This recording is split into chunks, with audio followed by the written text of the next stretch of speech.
Good evening, Pedro. How are you? Very well, thank you. And you, Stuart, how are you today? I'm good. I'm good. I'm in happening Derby today, enjoying the delights of being here in the middle north of the UK, I guess it is. Yeah. And welcome. It's our celebration of the year, that moment where we allow ourselves just to smile and say, didn't some things go well?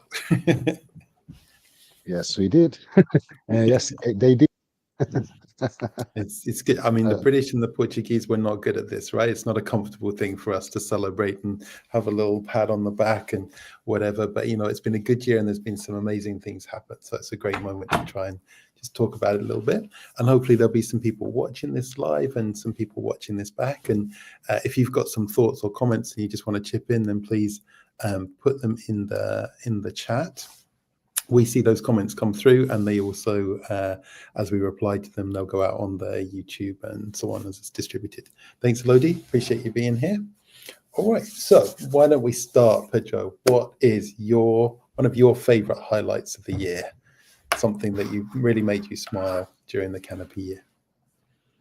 well, bearing in mind that we did so many things and so many different things, probably the experiments.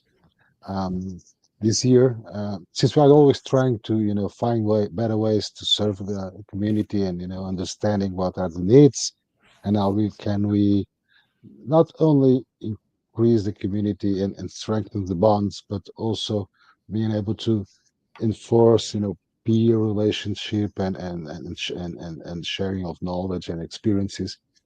Probably I would select what we did in I don't know, probably before summer, the experiment that we called the campfire. The Uh, campfire. You like the campfire when we had all the Bay students with us? Yeah, that's amazing because we were on a different location, as a traditional location that we use at Temat. Time to thank you, Zebra, by the way. And we had experts on AI talking about AI in general, how they're using AI and challenges they're facing. And then the open mic for everyone in the audience.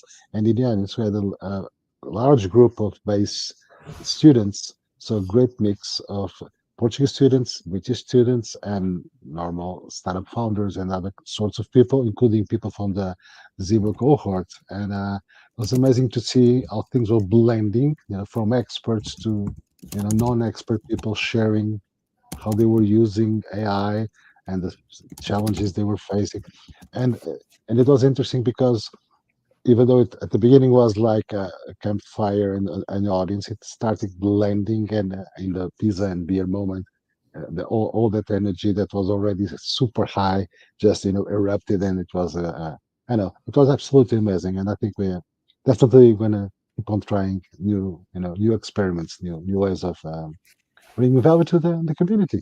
I don't know. You know, And what there's, about there you? was there's something I really loved about that campfire as well, and I won't embarrassing her by telling her name. But one of the students from Bays, she had spent the week with us, and when we talked about doing the campfire stuff towards the end of the week, she'd said to me really clearly and very vocally in front of the others, she said, look, I don't do things like this. I don't like being in these sort of situations. I don't want to really take part of it. It isn't really something that's comfortable for me.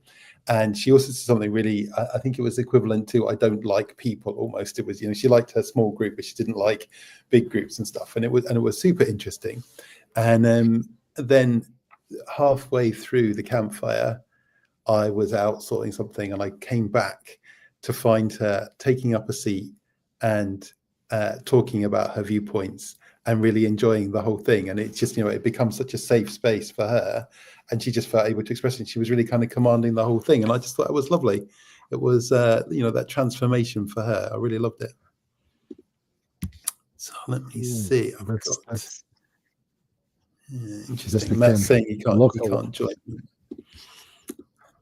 Oh, well done. Like that backdrop. That's great.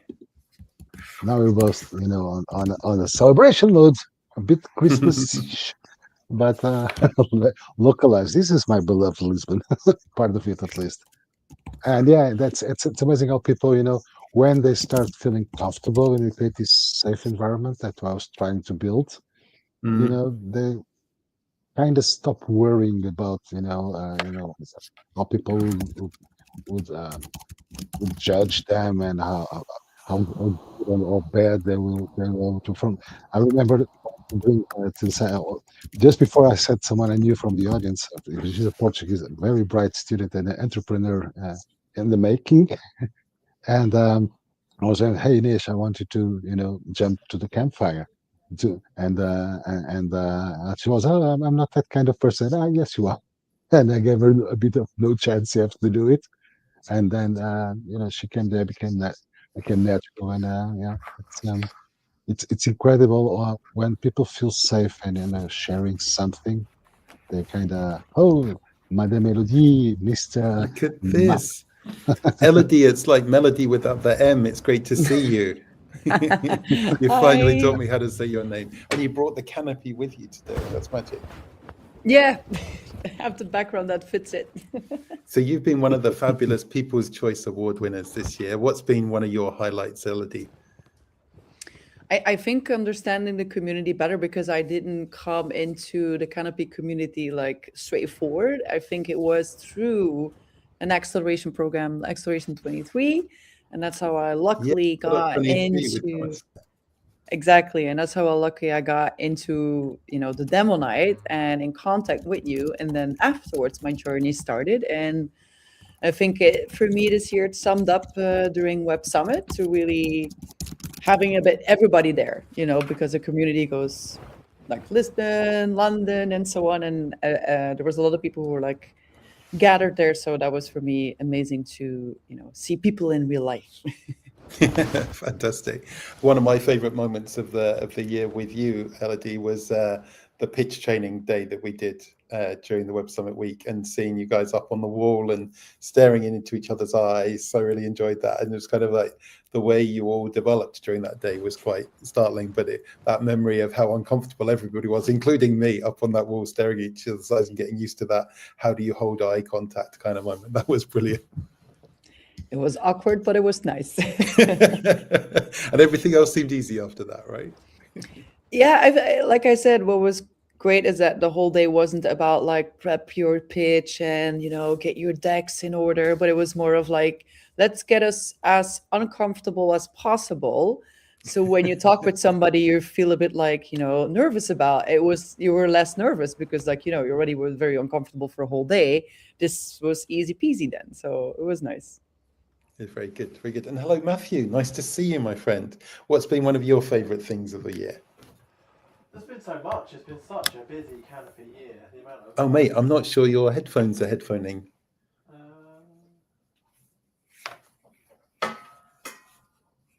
they should You need to talk to a technical person, sort that out for you. I know a great CTO I can call if you need. Yeah, he's magic.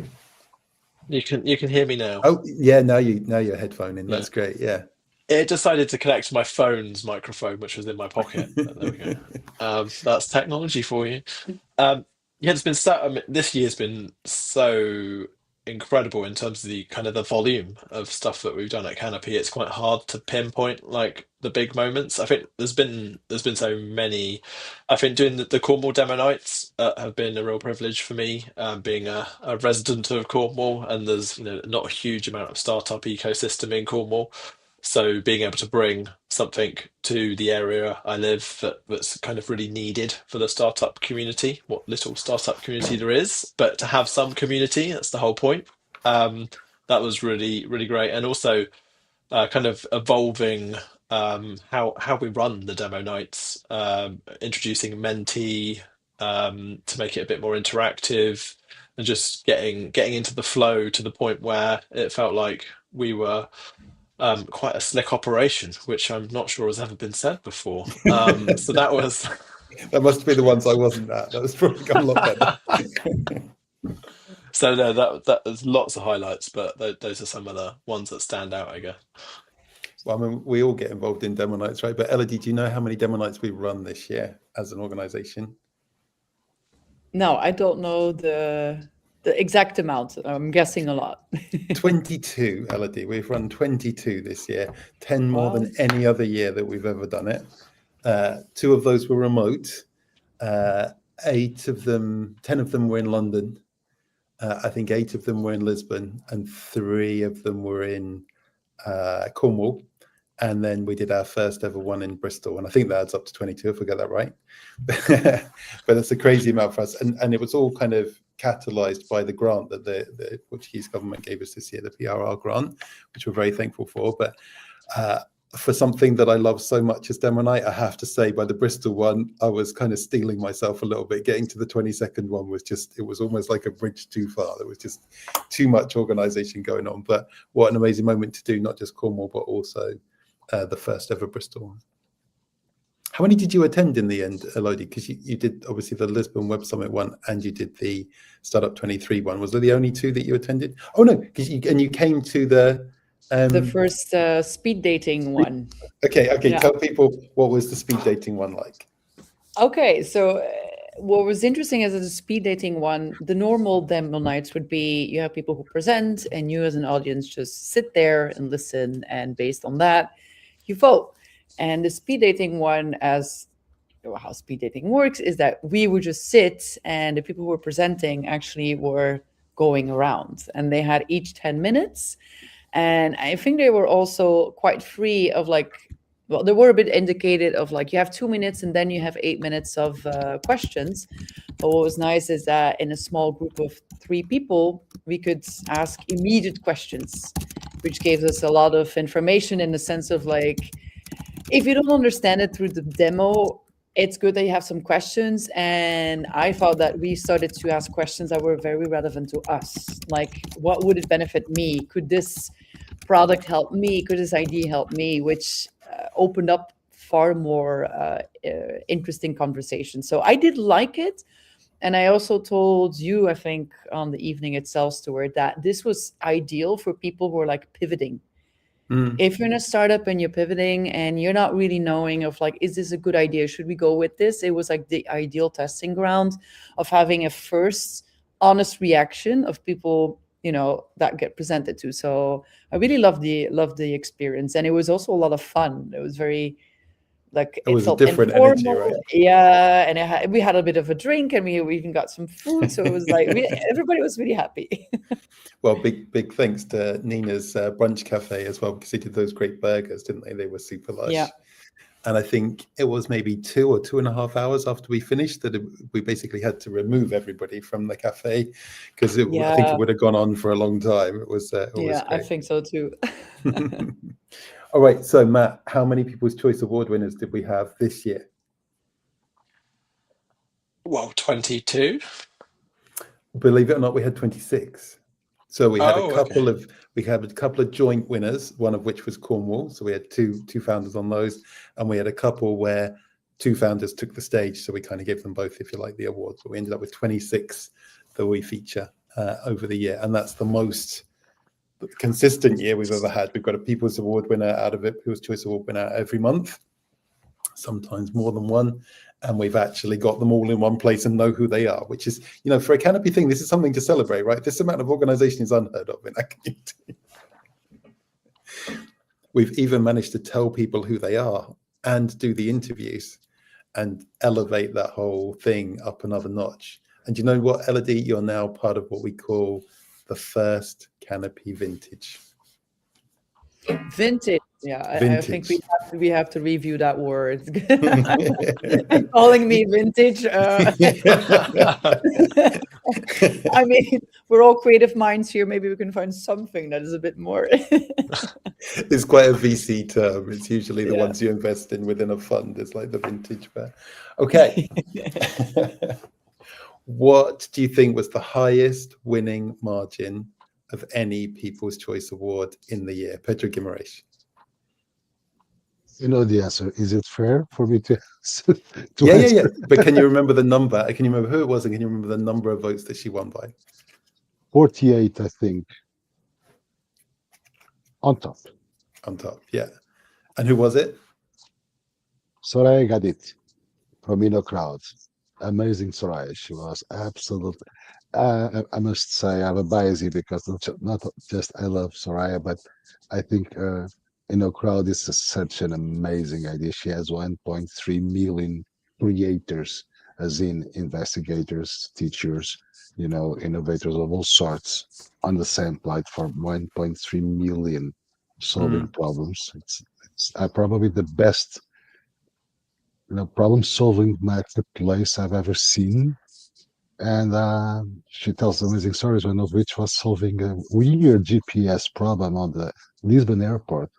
That in the end, the solution was just removing certain object from the place where it was located. It was generating interference of some sort. And so they saved a lot of millions of euros finding in the end, bringing the solution. It was that, and this is all because of Unicron. And Sarah is so humble.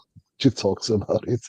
Well, but yes, it was an amazing, and in a very complex demo night with other great ideas also being pitched. So And kudos that was to our her. first one at Nova as well. So it was stacked up with students in their Discoveries Week, lots of energy and vibe. And it was in there.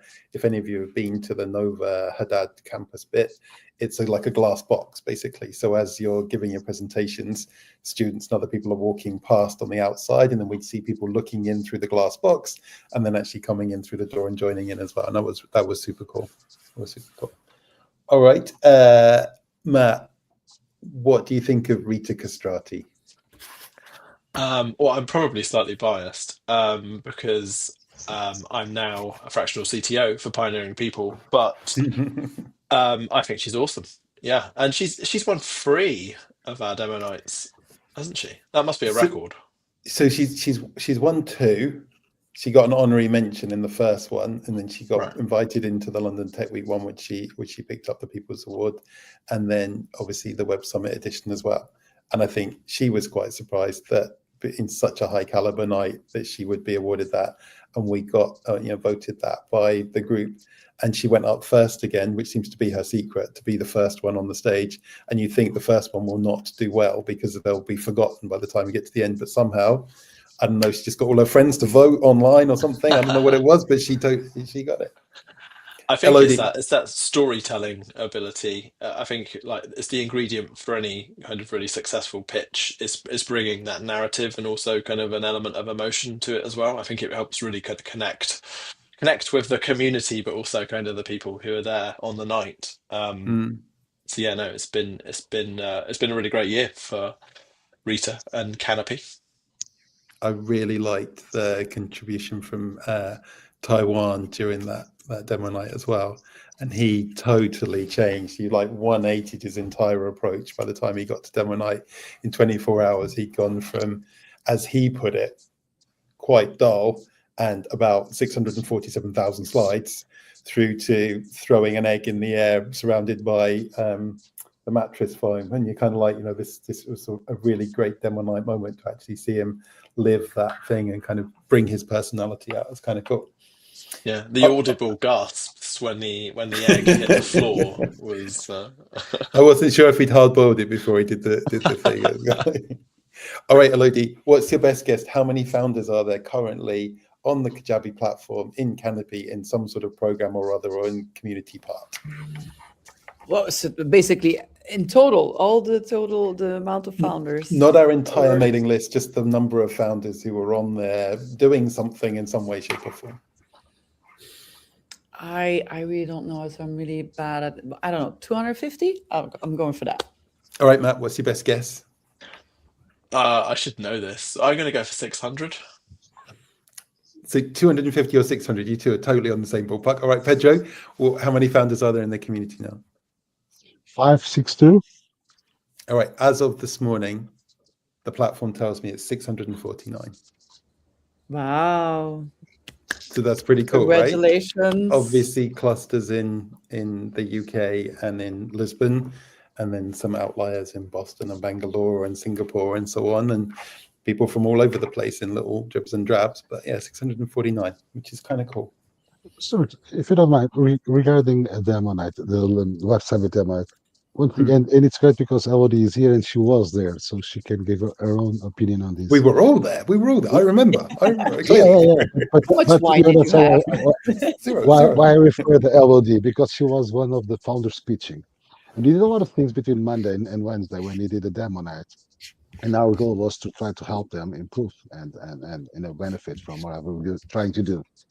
And two amazing things. One was all the amount of work each one of them did during those 2 days. It was actually 3 days. Absolutely amazing. Everyone super connected, everyone willing and open to, not I won't call it learn because it's a bit too much about us, but getting whatever they could, and the amount of effort, and they were super focused. I was remember saying a few things to Elodie just before, and she was like in the focusing moment. She was, organizing herself, and this willingness to learn and improve, and being so open to work so much, say so much about them.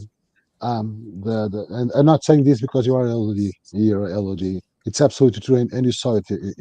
You can say, you can give your comments later, but for example, the bright founder from Taiwan was reusing these slides.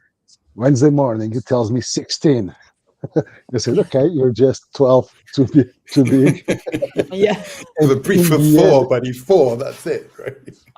but he was happy. He was 16, and he had a supporter, which was not a co-founder, but a teammate that was always there for him, always there Mhm. for him. And big kudos to her also. And it was amazing because after all this, and it was working and working and working and working, reducing slides and reducing, and sharing the amount out. 16 now, And in the end, it starts with a package of mattress and throws an egg to the air. Like, yay! The guy listened to us, and it was absolutely amazing. And I just want to say this as a compliment to Elodie and all the others that pitched on that night for the amazing amount of work they did, and made for us, at least for me, it made me so worth it. We did it. We stayed there. We did our best to help, and not it's because of what you did, not because of what we did, but it was worth it in the sense that you actually, tried to pick whatever made sense to you from everything we're trying to do. And but the the being coachable and hardworking persons, I think it's are two relevant things to succeed Thank in this you. career. Sorry for taking so long, but I wanted to share this. Happy days, happy days. All right, so a year ago when we were celebrating the year, we'd been told we got the PRR grant, but we hadn't received any funding. We'd moved onto Kajabi as a platform for the first time just a couple of months before this celebration.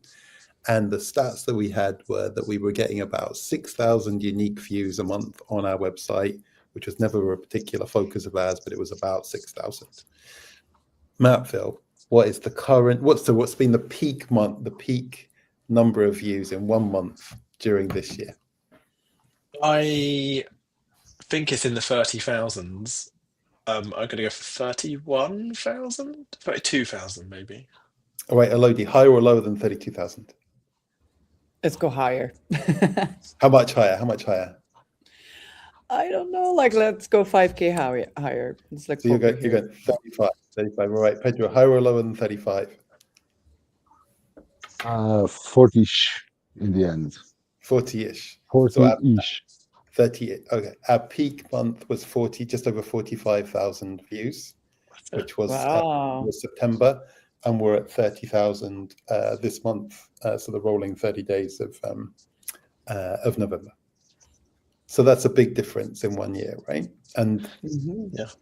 what do you think are the most viewed pages on the site? The It's gonna be mentors. the mentors. I mean, they definitely should be. They definitely should be. I don't I know. think It's the one that I go every day. It's like, who can help me? Phone I a have a friend, phone a question. friend, phone a friend. But it's true. It's like, okay, Blog this one articles. is like, this is the one I need. I'm going to put an appointment. It's an agenda. Like, that was my page. I went basically every time I was on the site.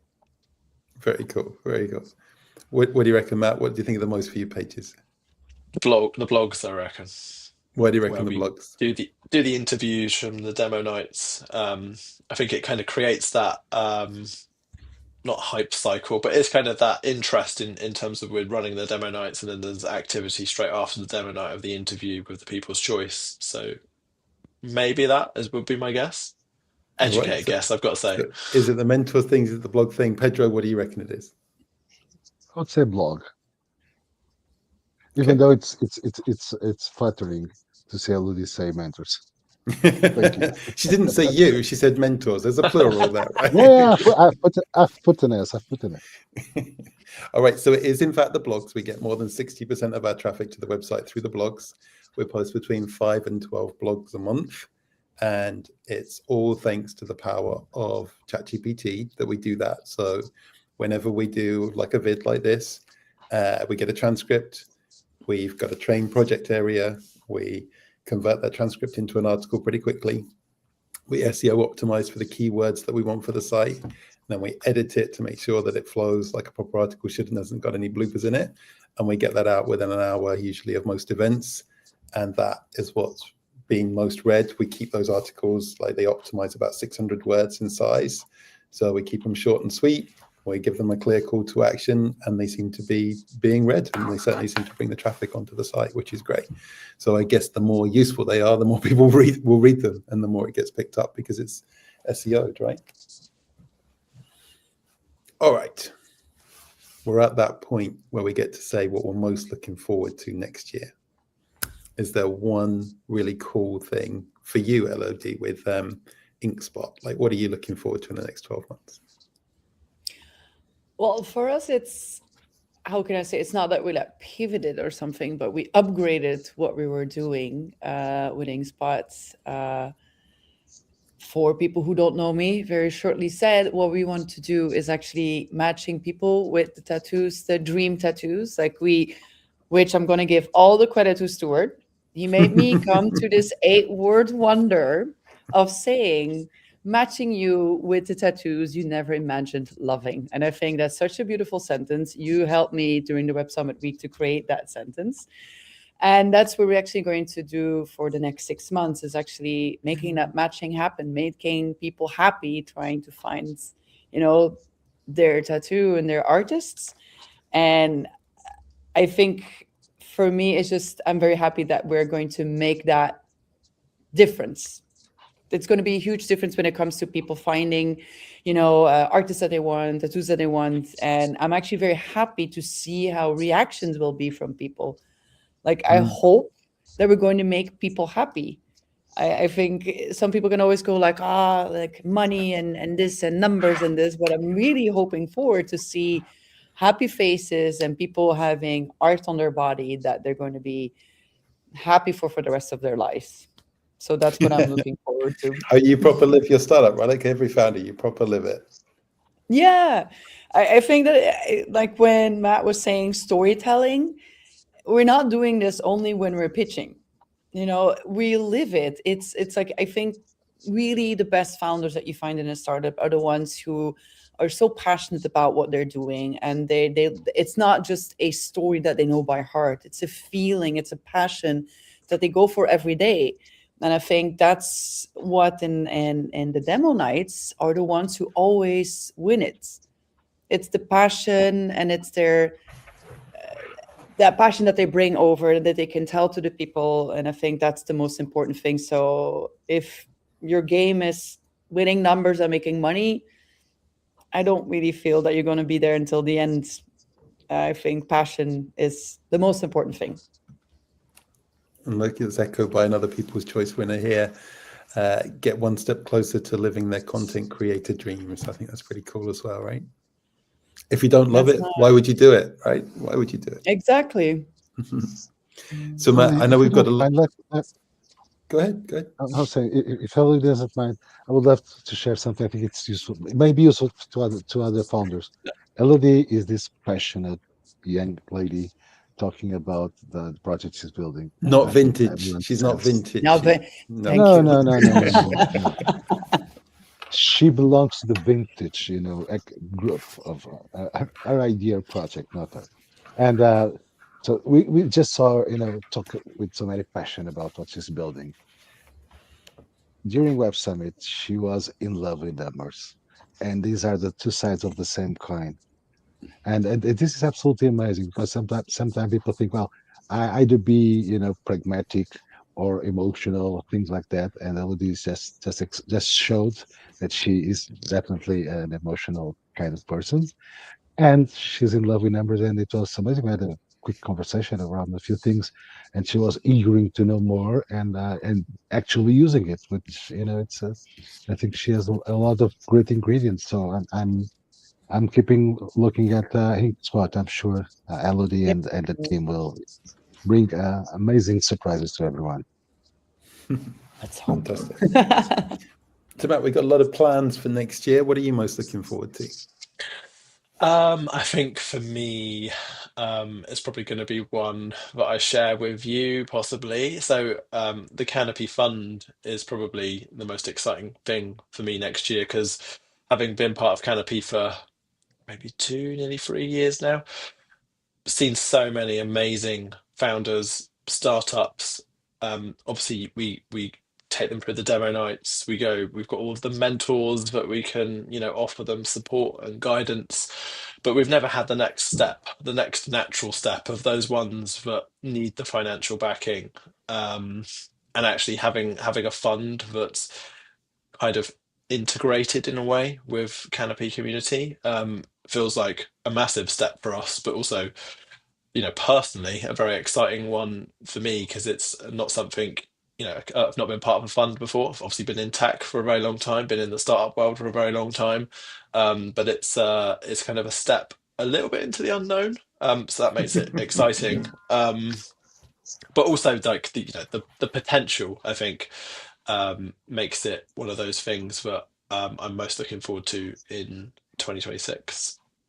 And of course, you've done your own angel investing before, right? And you've been involved in startups that have been funded, but you've never been the person funding at that level before, right? Across the portfolio and things.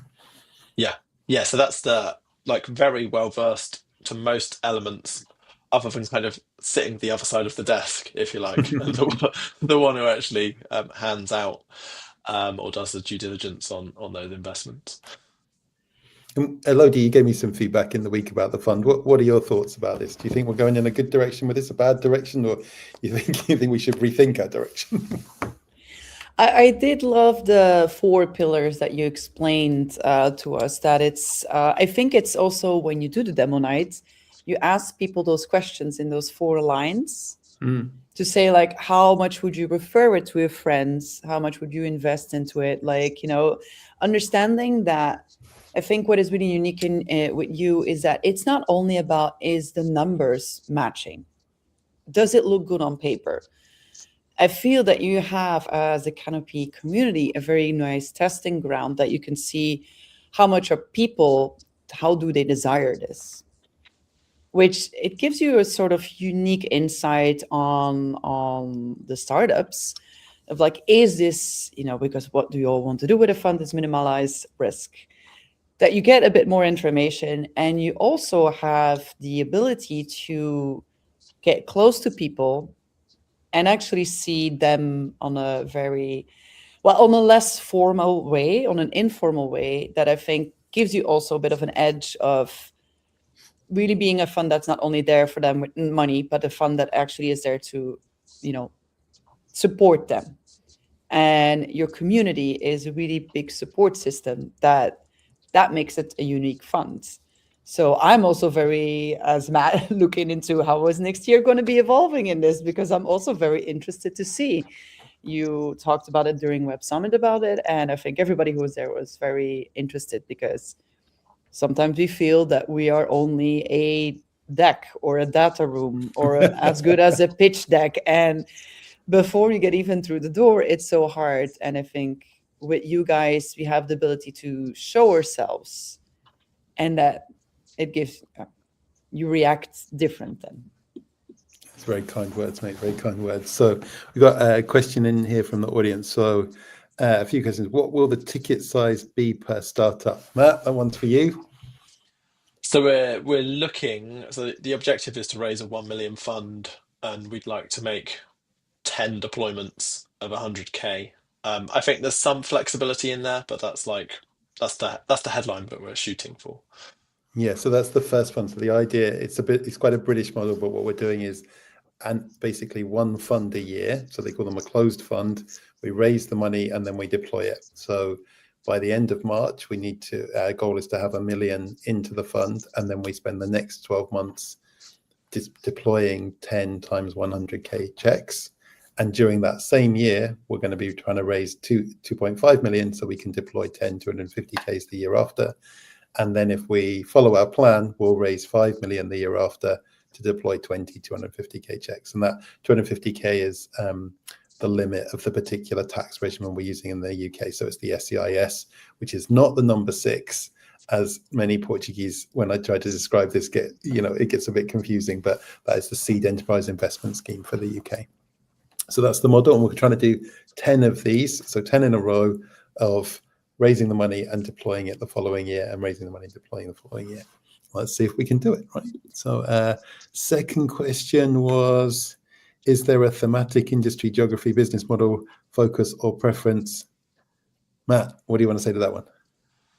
I would say we're pretty agnostic in terms of industry. We're there to focus on kind of those first time founders, like the people that traditionally would maybe struggle to get investment.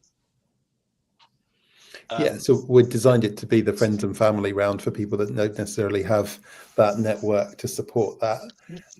The way it works is that the minimum ticket for anybody to put into the fund is 2k. So what we've designed is a model that anybody in the community, or a lot of people in the community, can put into that, whether they're UK citizens and taxpayers or not.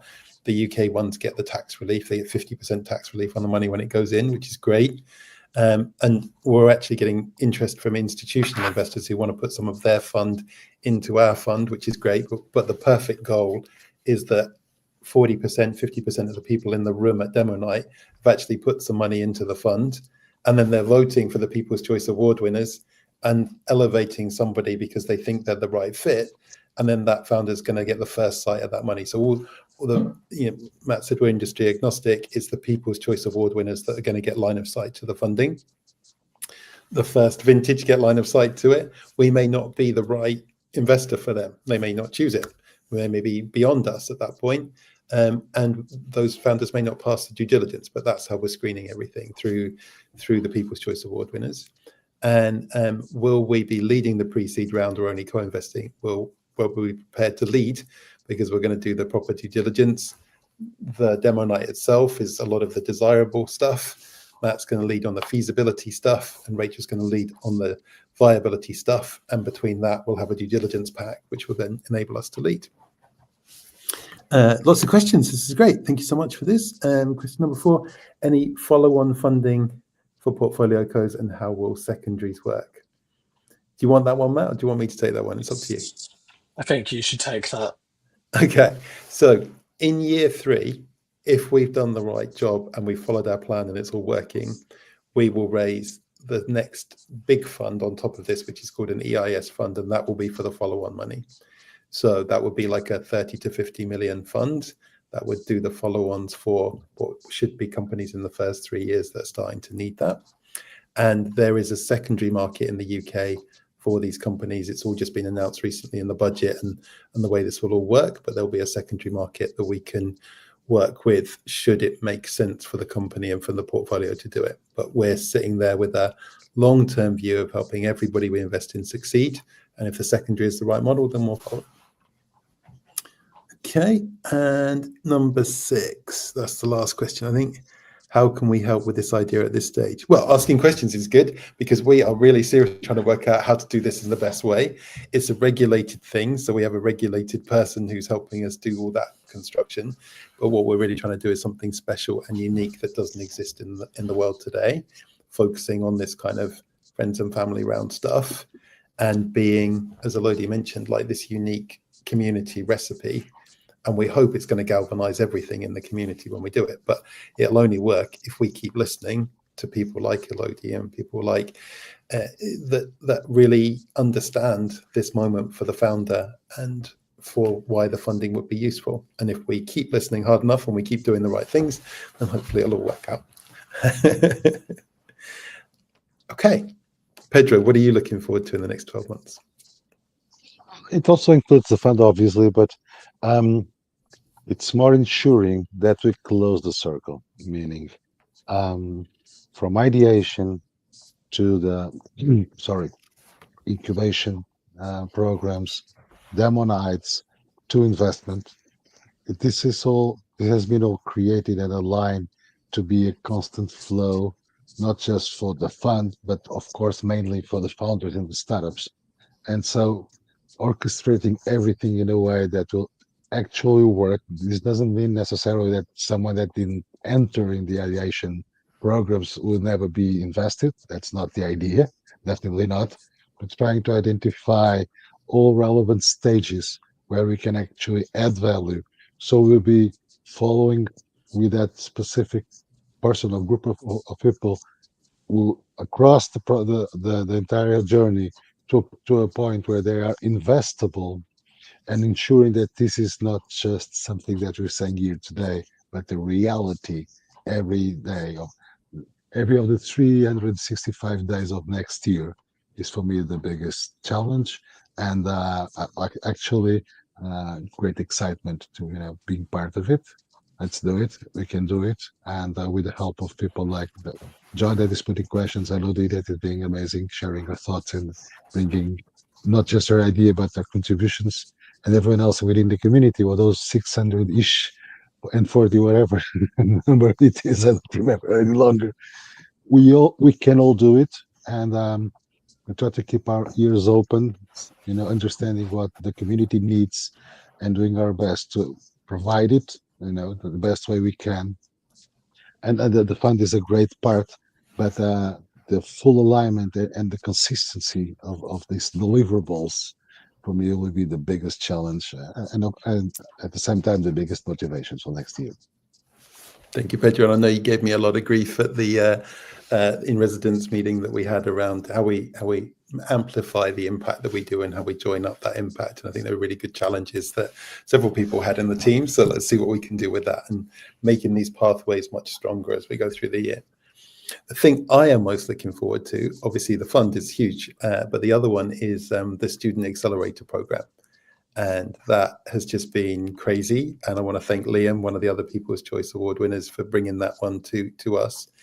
And for anybody who's not seen this already, what Student Venture is doing with a company called Unidays, and they brought us in as well now, is a nationwide student entrepreneurship competition in the UK, trying to engage with 3 million students around the country to encourage and foster entrepreneurship.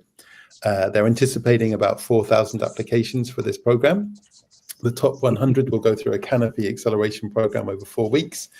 And at the end of that, the best 10, the most investable 10, will land in front of a panel in London on April the 17th. Our very own Rachel Sestini will be on that panel representing the Canopy Fund. There are 4 other investors, one of which is a guy called Simon Squibb, who will be leading the panel. And there's real investment opportunity for the 10 when they get through. There's also Unidays are working with their partners to develop client and customer relationships for the startups as well. So, if this is a transportation startup, then maybe it's Uber that becomes their client or their customer or doing a proof of concept with. This will all be bridged by Unidays. And we've got targets to land each one of the 10 into investment and or customers by the time we get through. This is very awesome. And it's really a pleasure to be part of.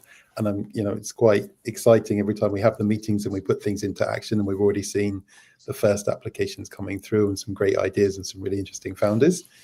For the 3,900 that don't make it into the top 100, we've created a parallel track where if they pay £1, see that sign of commitment, they'll go through a parallel track, and the best of those will drop into the final selection for the final 10 as well. So they could bring themselves back within a 6-week process to actually be a winner as well and land in front of Simon Squibb. And the Unidays guys are really excited about this, and they see it as an opportunity to create an annual event in the UK, but actually a global entrepreneurship thing. So they have 30 million students on their platform globally, in English-speaking countries at this point, but they would like to run this as a global thing every year if we can make it work this year in the UK. So let's see. But in terms of Canopy's impact and our agenda to help early stage entrepreneurship, this is like a 10x moment, right? This is just crazy. And it's done as a teamwork thing. And probably the coolest thing, and one of my highlights for the year, is when Liam called me and said, can we do this? He said, not only do I want you to do it because I think you do a great job, but I want you to do it because you've helped us so much since we met you through the demo night process and met you at City University. And I just want to pay it back to you and say thank you. And it was like one of those amazing moments to hear from him in that way. So let's see what we can do with it. In the last meeting that we sat in, I don't think I'm saying anything out of school, but it's kind of all three of us organising it. And thank you to Rita as well for coming along to provide her input on what we're doing.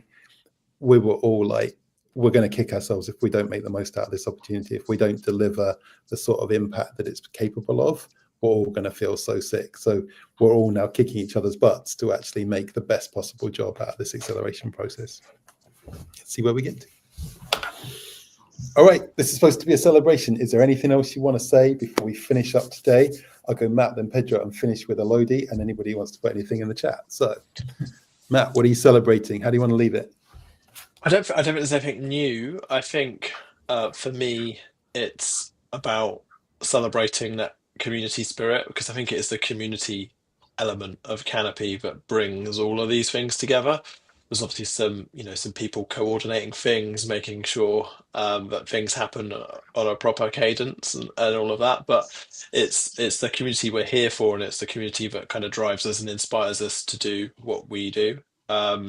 So I think very much taking that vibe into next year, and with all of these kind of exciting things, that the Uni Days partnership, the fund, and so much more. Yeah, there's lots to be looking forward to in 26. It's kind of scary, isn't it? Pedro, what about you? What are you celebrating? How do you want to leave it? Pretty much everything we did this year, just for being able to do it, absolutely amazing. The amount of things we did, and I just share a few figures, but there were a lot more that could be shared. And more, adding to celebrate, I want to, ask people to challenge us. We are a group of people kind of leading a community with no other role than trying to serve the community, being part of the community. And please, everyone in the community, not be more active, but challenge us. Tell us what you need. Tell us what would make sense to you. Tell us what's still lacking, and so we can be we'll try to find the best solutions, and join us in the best way you can. Join us by showing up, join us by being willing to pitch on the demo night, join us by joining any of our programs, or just by saying, hey, you're doing everything wrong, I would rather see you doing this and that, and we'll look at to with the utmost respect and try to learn from it. And thank you everyone that made this possible, by attending, by pitching, by reading the blog articles, by being part of the incubation programs, ideation programs. Thank you, because I speak for myself, but I believe I can speak for a lot of guys in the CX in residency. We do this for you and for that result. So just by existing, benefiting from it makes it worth it doing. So thank you for just for being part of the community, and please keep on challenging us. And I think we can do more. We still can do more with your help, of course. That's Pedro's way of saying next time you come to a demo night, come up to him and give him a hard time about something. Okay, it's very important that you do that every demo night where you see Pedro. All right, Elodie, how do you want to finish this? What do you want to celebrate with? I would like to celebrate actually all the nice conversations and happy moments that I had with co-founders. I think one thing is amazing is being around people that share the hardship and share the same struggle sometimes, and just having somebody that you could just say like, oh, we're so tired of it, and feeling that, okay, this is somebody who understands me, this is somebody who knows, because sometimes when you're with your boyfriend or your family, they're like, what are you talking about? And this is a community where you feel like, okay, these people know what I'm talking about, and you feel surrounded with good vibes. And I think every time I was on one of the Canopy demo nights or any online, I feel that you're supported. You feel surrounded with good vibes, good people. And I think that is something really amazing that I'm celebrating, to be happy that I had it this year, hopefully continuing in next year. And I hope this is something that other co-founders can experience as well. Thanks for those very kind words. I do remember you at the last breakfast of Awesome as well, looking very settled with the company that you had there. So, I mean, Pedro said thank you. We're all excited about everything that's coming in the next year. I think it's been a blessing of a year, thanks to the PRR grant and the catalyst that made us do more. And it's sometimes, forgotten to reflect that nobody in Canopy is full-time. There's not a full-time CEO or a full-time administrator or a full-time community manager at all. This only works through the goodwill and grace of people that want to make it work. And some people get paid to do things, but most people do their mentoring hours and stuff for no charge. And they're doing it because they're part of the community. They've received value from being in the community and they're giving back into the community. And I think if that's not something to celebrate, I don't know what is, right? But look what we've managed to achieve as a distributed community where there is no full-time presence, where we've got people working in 4 different countries on things because they want to collaborate and want to be collegiate and want to help others to succeed. And when we look at how our message is sharpened up this year about leveraging entrepreneurship as a tool for social mobility, I see people even more compelled to help others and more compelled to pull people through and more compelled to share on a peer level and say, I did that 6 months ago. Let me help you do that. I'm sure we can do it quicker this time through. And a great example of that is Yuri, right? So Yuri raised money this year, 335,000 for his startup Hatch. And we modeled out how Yuri did it in 8 weeks from the first email to the money in the bank. And we've now put that into the SCIS fundraising course so that people can download literally the basic plan of what you do in what order. You can speak to Yuri and hear how he did it. You can see the interview from Hatch about why they invested in him. All this stuff helps everybody be quicker. And it's a great example of Yuri being able to give us a bit of time and wanting to give us a bit of time to make it easier for others to do what he's just done, rather than just watch everybody struggle in the same way that he had to struggle. So I celebrate that, and I celebrate each one of you for being here. Thank you so much, and I hope everybody enjoys that we've just taken just a little bit of time just to say well done and what an amazing year it's been. Merry Christmas, everybody. Get to say that now. It's December. Merry Christmas. Looking forward to 2026. Silly wave time. Ciao. Ciao, ciao. Bye. Merry Christmas.